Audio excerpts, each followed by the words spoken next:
Shalom shalom bakunzi inshuti z'umusaraba dufatikanye urugendo rwo gukorera Imana turangiza inshingano nkuru Yesu Kristo yadutegetse ivuga ngo mugende mu mahanga yose muhindurire abantu kuba bigishwa ba Yesu Kristo. Tugarutse tuvuga ijambo ry'Imana, ndi kumwe n'umukozi w'Imana muramumenyereye, dukunda kwirukana imisozi tuvuga Imana, ibibaya duhamagara Imana ndetse n'ahandi henshi hatandukanye. Uyu munsi rero twahagurukiye kuri Mukalibiya Tv. Kora subscribe, ukore share, mu yandi magambo amamaza ubutumwa. Reka rero n'ubwa mbere ageze kuri iyi channel, reka tumwakire mu cyubahiro cye n'Imana. Amen. Murakoze cyane.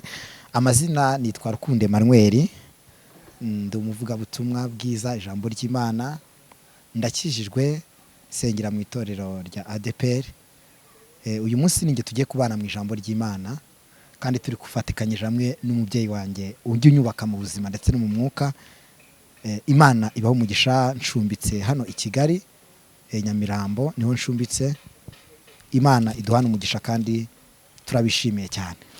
Amen. Aho muri hose turabasuhuje mu bihugu bitandukanye, nishuti n'abavandimwe, ababyeyi turabasuhuje. Reka rero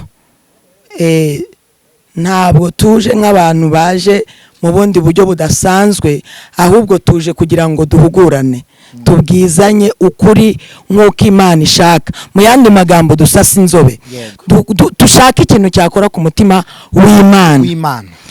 Reka umukozi w'Imana asome iyi Zaburi ya 91, nawe ndetse aho uri hose utega amatwi, niwarangiza uvane mu magambo ushyire mu bikorwa. Imana ishimwe, nyemerera ahantu uri ubanze ubika amaso dusenga Imana kugira ngo twumve ijambo ry'ubuhanuzi. Imana izanye kugira ngo nge nawe dufashwe kandi twongere twungu umwe muri Kristo Yesu. Twongere turagushimiye mwami w'abami, witwa Alpha na Omega, uri itangiriro n'iherezo ku bantu bakwiringiye. Nanso brine still a hand stakora. Iyo uvuze yego nta muntu ujye uvuga oya. Yemerera aka kanya iki kirere gifunguke kugira ngo muri muntu wese uzumva ijambo ryawe kandi yongere abohoke mu bugingo. Mwuka wera muziranenge, Mwuka wera mutabazi, Mwuka wera umena imitima y'abantu bafite ibyaha kugira ngo bakire, Mwuka wera wa wundi ukiza indwara, Mwuka wera murondozi, Mwuka wera herekeze kino kiganiro kigira umumaro ku mitima y'abantu benshi. Haleluya. Reka tuguhimbaze, bwami bwoye nibuze, izina ryawe rishyirwe hejuru mu izina ry'Umwami wacu Yesu Kristo. Amen. Amen, amen, amen, amen. Bakundwa kandi bavandimwe dufatikanyije inzira y'umusaraba, uyu munsi tugiye kuvuga ku ijambo ryiza kandi riruhura imitima yacu, ry'ubuhanuzi Imana iduhaye kugira ngo turivuganeho. Ni ijambo ryanditse muri Zaburi ya 91. Reka nsome uyu mubyeyi nawe amfashe kugira ngo ajye yongera asubiremo dufatikanye kugira ngo uyu munsi wa none ijambo ry'Imana rikomeze, Yesu wacu yamamare. Ariko haleluya. Amen. Amina. Amina burundu. Dawidi hanuye neza aravuga ngo umuntu uba mu bwihisho bw'isumba byose, uba mu bwihisho bw'isumba byose azahama mu gicucu cy'ishobora byose. Azahama mu gicucu cy'ishobora byose. Ndabwira Uwiteka nti, ndabwira Uwiteka nti, uri ubuhungiro bwanjye, uri ubuhungiro bwanjye, n'igihome kinkingira, n'igihome kinkingira. Imana yanjye niringira, Imana yanjye niringira, kuko ari uzagukiza ikigoyi cy'umugoyi, ari uzagukiza ikigoyi cy'umugoyi. Ongera usubiremo ahantu kuko ari we uzagukiza ikigoyi cy'umugoyi namugigirimbura, azakubundikisha moya ye, azakubundikiza moya ye, kandi uzajya uhungira munsi y'amababa ye. Ngo umurava we n'ingabo n'icyuma kigukingira, umurava we n'ingabo n'icyuma bigukingira. Icyamukabwira icyo kibazo ngo umurava we n'ingabo n'icyuma kigukingira. Umurava w'Uwiteka n'ingabo n'icyuma gikingira umuntu. Mana ishimwe. Atangariza abarozi ngo umurava we ni ingabo, ni icyuma kigukingira. Amen. Imana ishimwe cyane. Nanjye ndabatangarije aho bari hose. Yego. Bihane. Gatanu ngo igiteye ubwoba cya nijoro. Ikintu cya nijoro giteye ubwoba ntikizagutinyisha. ntabwo uzagitinya shwi. Cyangwa umwambi ugenda ku manywa. Cyangwa umwami ugenda ku manywa. Harabini. Cyangwa mugiga igenda mu mwijima. Cyangwa mugiga igenda mu mwijima. Cyangwa kurimbura gutsemba ku manywa yabo. Abantu igihumbi bazagwa iruhande rwawe. Abantu ni benshi Imana. Abantu igihumbi bazagwa iruhande rwawe. Yego. Abantu inzovu bazagwa iburyo bwawe. Abantu inzovu bazagwa iburyo bwawe. Imana iri kukubwira ngo 2021 abantu igihumbi bazagwa iburyo bwawe. Imana itugirire neza. Abantu inzovu bazagwa iburyo bwawe. Bakiriye ubwo burinzi Yesu. Uko Uwiteka Imana akubwiye. Haleluya. Ngo abantu inzovu, mbega abantu benshi bazagwa iburyo bwawe. Ngo ariko wowe ntabwo bizakugeraho. Ariko ntibizakugeraho mama. Iri ni isezerano Imana ndashimye. Iri ni isezerano Imana isezeranye n'uyu muntu. Ariko ndafashijwe cyane. Umva ikintu kitangaje. 8 ngo uzabirebesha amaso yawe gusa.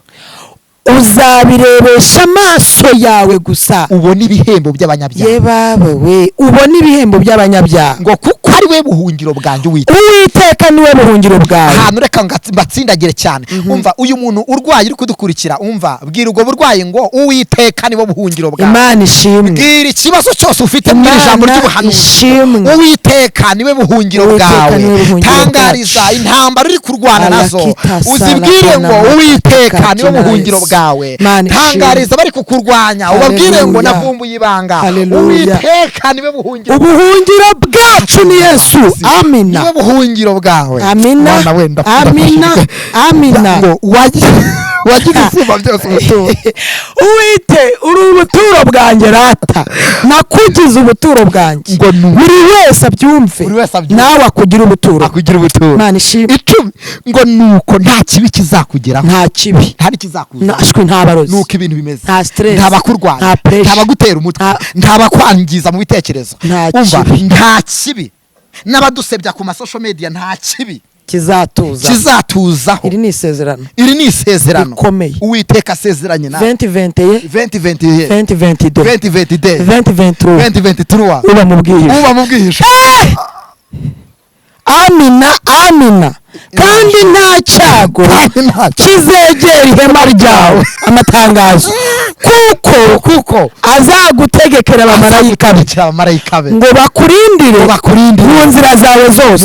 Bivuze ngo inzira zose z'umukiranutsi, inzira zose zuba mu bwisho bw'isumba byose, hari abamarayika bazirimo. Twakiriye ubuhanuzi. Hari abakerubi n'abaserafi.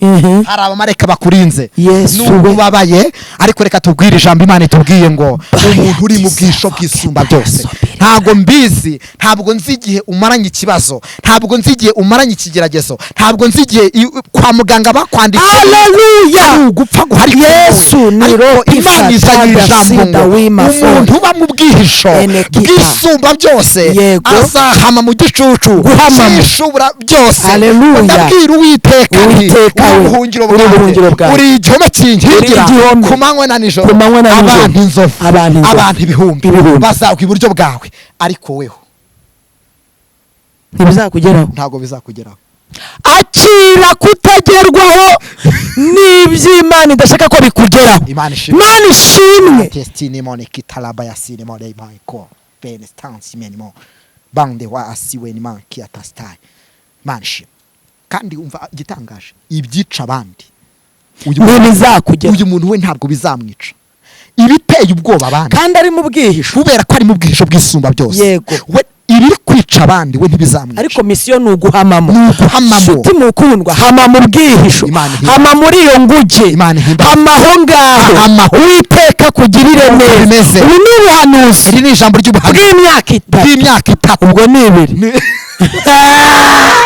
Reka duhere muri uyu nguyu. 2021 mu kwezi kwa 8. 2021 mu kwezi mu kwezi kwa cyenda ukwa 10 kwa 11 kwa 12 2020 turayirangira uba mu bwihisho azaha mu gicucu cy'ishobora byose 2020 uba mu bwihisho cy'ishobora byose azaha mu gicucu cy'ishobora byose 2020 ngo abantu inzovu noneho bazagwa iruhande rwawe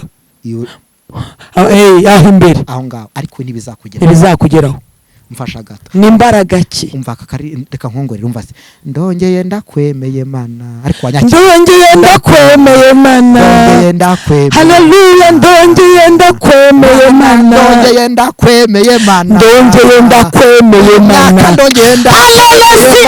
wayangi stabufa mana ndakumvise ndongeye ndakwemeye mana haleluya Zaburi ya 40 dukomeze duhanure mwiri jambo Zaburi ya 40 Imana ihimbazwe cyane haleluya Imana ishimwe mushuti muvana umva ko ijambo rivuze nategereje uwiteka nihangana antegera ugutwi yumva gutaka kwanjye kandi ahura mu rwobo rwo kurimbura no mu byondo by'isari ashira ibirenge byanjye haleluya hashira ibirenge byanjye ku rutare niyo mpamvu ntazatinya Imana ishimwe ngo kandi akomeza intambwe zanjye kandi yashize indirimbo nshya mu kanwa kanjye niryo shimwe ry'Imana yacu benshi bazabireba batinye biringire Uwiteka haleluya hayelo sita ko fasire maidibiniwi karahiya kazu ka dayimoni ubuturo bw'Uwiteka buri hafi kumanuka Imana ishimwe ngo hahirwa uwiringira Uwiteka kandi ntahindukirire abibone cyangwa abiyobagiriza gukurikiza ibinyoma hajya ubwo habivuze iki kandi habigwa uwiringira Uwiteka kuko yaguhindukirira abibone no gutega amatwi ni bya bintu byo kubererekera satani no umwanya satani ukamuhereza ubwugamo ukavuga ngo nubwo nsenga ariko hari yaka ntazareka ukagira umuzi w'ibyaha wanze kureka icyo gihe ubuhaye waho satani turokore turakira wategereje Uwiteka amina nawe azumva yego yumvise kurira kwe ari ikintu kintanga tukiri mwiri jambo ry'ubuhanuzi yumvise ukawera nyemeza ko hari abantu badukurikiye ariko ubwabo hari inzobo satani yabashyize inzobo so kumva yuko ntaho akura mu rwobo rwo kurimbura Uwiteka haleluya Mana ugira abantu kura mu rwobo ugira abantu kura mu rwobo kuri iyi tariki ugira abantu shira ahantu haleluya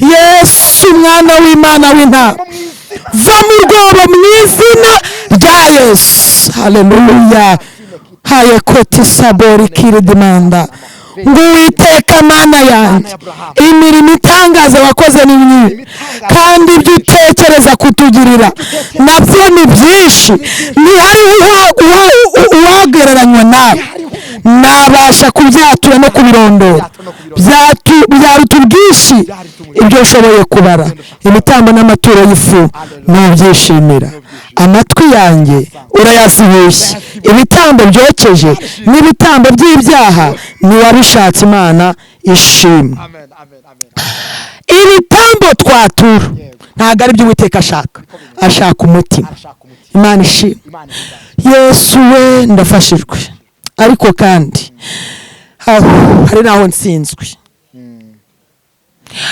reka nkubwire ntabwo ari njye njyenyine ijambo kutizera ko ibyo wabwiwe n'Imana bizasohora nicyo kintu gitumye ntsindwa mu yandi magambo Imana niba igukuye mu rwobo kuki urwisubizamo Imana niba ikurohoye igashyira ibirenge byawe ku rutare, ku rutare ni Yesu, urutare ni Yesu, urutare ni Yesu, urutare ni Yesu, urutare ni Yesu, niba Imana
wirinde utanga kumva iyivuga ubwo babandi zetoma umva kuwiteka maireta menesta iraburira none stai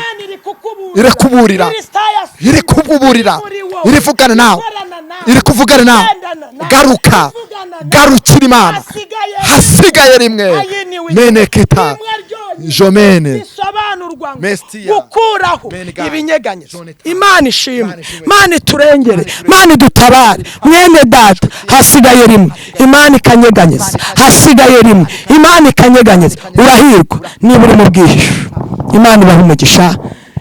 Turabakiriye, reka dusenge Imana. Mukozi w'Imana asenge aho uri hose, utekereze niba uri mu bwihisho bwisumba byose, hasigaye rimwe, Imana ikanyeganyeza. Heni witasoberefo hasigaye rimwe, hasiritando sirebori hayani wiyo deva soria bre idaigome. Hasigaye rimwe, Imana ikanyeganyeza, igakuraho ibyo abantu baremye, igakuraho ibyo abantu bishingikirijeho, igakuraho melida wisoba fodra anyway hena gosi taboria yala sinima yakoresheje imirabyo nimwabyumva, ariko ikoresheje ikirenge cyayo. Yavuze ngo hasigaye rimwe, ikanyeganyeza. Rimwe risobanura iki? Gukuraho ibinyeganyezwa, kuko ari ibyaremwe, kugira ngo ibashe gushiraho ibitabasha kunyeganyezwa, abahanuzi batabasha kunyeganyezwa, hayasidi wiri borfa, abavuga bitumye batabasha kunyeganyezwa, batanyeganyezwa n'amafaranga, batanyeganyezwa n'ubutunzi, batanyeganyezwa n'imyambaro. Mu yandi magambo ibyo batabirebaho, mu yandi magambo ibyo batabyitayeho. Hahirwa uri mu bwihisho, harahirwa uri mu bwihisho uku kunyeganyeza. Imana iravuze ngo ntabwo noneho n'isi n'ijuru, isi n'ijuru ije kubinyeganyeza. Ifatiro relado sireborikita, umukire agiye kujya abwira umuhinzi ngo wamaye ku bijumba wejeje robeda sobirita. Babandi mwasuri device inima, mwasuzuguraga, babandi mwatesheje agaciro, babandi mwavuze ngo ntacyo bazimarira, dore nibo bagiye de sansema, babandi dikotra ya sire, babandi basuzuguye, babandi barebye mu ndorerwamo y'ubukene, abo nibugiye kuregeda ya sire, abo nibugiye kwifuza guhinga imirima yabo bakwatishije, ari reside bone manda. Imana iturengere, igihe kirageze kandi kirasohoye. Sabuwe wime waguha rebore fadre, hasigaye rimwe. Imana ikanyeganyeza, abasinzi ikanyeganyeza, abasambanyi ikanyeganyeza, abatinganyi ikanyeganyeza. Negodisabo foridinita yagutangariza, hunga umushinya w'Imana, hunga agahinda Imana ifite, uhungire mu bwihisho, uhungire muri Kristo. Abariho ugana, abariho werekeza, nta handi hari ubuhungiro bw'isumba byose. Imana ifite misiyo yo kurema ubwami butabasha kunyeganyezwa. Imana ifite misiyo yo guhindurira abantu imitima yabo ikabaha ubundi buzima bwo muri Kristo. Ariko hayadisi harabori, harahirwa uri mu bwihisho bw'isumba byose. Nta handi, nta kindi cyerekezo, nta yindi password, ni ukuba muri Kristo, ni ukuba mu bwihisho. Hunga icyaha uve muri Kristo, hunga icyaha uve murimo. Ibyo wakoze n'abantu batabireba, abantu bagiye kubireba. Ibyo wavuze hayidiriwe fo, aho watwikiriye icyaha, manije gutwikurura yerosita benevope edikanto sando wita brini fo enidaigo. Uba mu bwihisho niwuhiriwe. Desai turagushimiye Mana Uwiteka. Usengeye umuntu wese. Haleluya, haleluya, haleluya. Kugira ngo imbabazi ziboneke, imbabazi zawe zonyine ziboneke ku bagabo, imbabazi z'Imana ziboneke ku basore, abantu bagutegereje, abantu bagutegereje, hari abagutegereje ku babyeyi, hari abagutegereje mwihanganye kandi uri mu bwihisho kandi wagutegereje. Duhamagaye abatarinjira mu bwihisho, umuntu wese duhamagara abatari mu bwihisho nibaze binjiremo. Mayisitoya iri rimwe risigaye ritagira uwo riredara rirenganya, kuko niteze Yesu inifu kuri abantu mu byaha babayisima bayakota fori igihugu cy'u Rwanda. Yesu ziboneshe isi muri rusange, z'Imana ziboneshe muri Afurika, z'Imana ziboneshe bari mu bihugu bitandukanye. Hayele tisa borifama italizoma ikondo destaye etasiwa bitobo Imana eriwaike eriwino taba cyo kwegera Imana. Iki ni igihe cyo guhunga umushinga, iki ni igihe cyo kuva mu byaha, iki ni igihe karibu Yesu, bidafite karibu Yesu, karibu Yesu, iki ni igihe cyo guhunga umushinga, karibu Yesu, karibu Yesu, karibu Yesu. Hageze ku irembo bene dostore muze muhungire muri Yesu. Arabaruhura, abarushe, abaremerewe, afite intimba n'amaganya.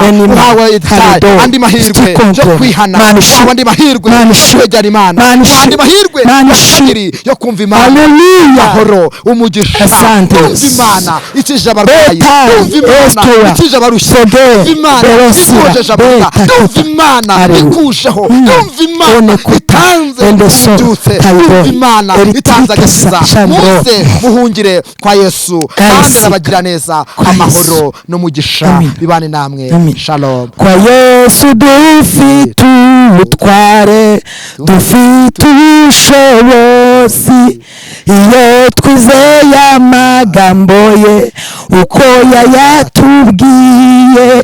Helelesi tuwa gando saye gerdre. Umuntu wese wumva Imana shebota yegome endaso tayini dry hayikire bonefo nasengera urukingo rwa gatatu, kandi urwo rugiye kunyeganyeza isi.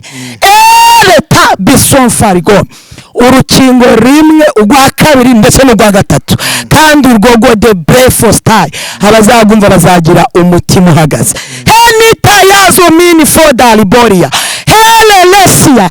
Harahirwa abari mu bwihisho bw'isumba byose, nibo bagiye guhama mu gicucu cy'ishobora byose. Nasito were berifo hahirwa bapfira mu mwami umwuka ati yemwe iyo baruhutse hahirwa abapfa bapfira mu mwami umwuka ati yemwe iyo baruhutse. Tenose turagushimiye kuko ugize neza kandi abantu bose bavuge ngo amen. Cyo ni kibi cyawe none niba bidashira. Amen. Amen. Amen. Amen. Amen. Amen.